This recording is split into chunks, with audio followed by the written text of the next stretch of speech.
खबर शामिल करते हैं हैदराबाद से। जुस्टू न्यूज़ के रिपोर्टर के मुताबिक 10 रोज कबल नसीराबाद चानी बंद रोड पर नामालूम कातलों के हाथों से बेदर्दी से कत्ल होने वाले शहीद तौफीक उर्फ अरसलान आबड़ू के कत्ल के खिलाफ एहतजाज।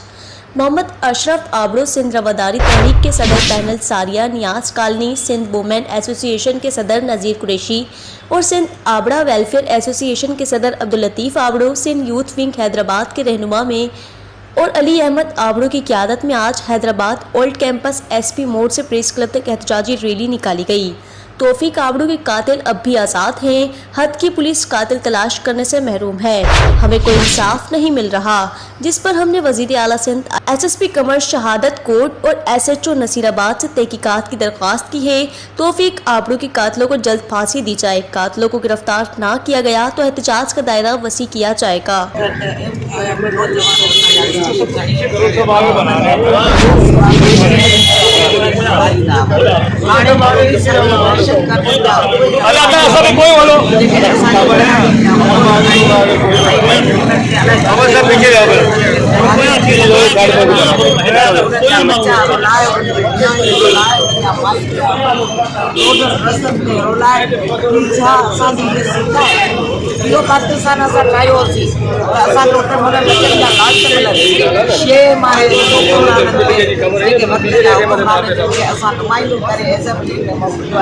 ये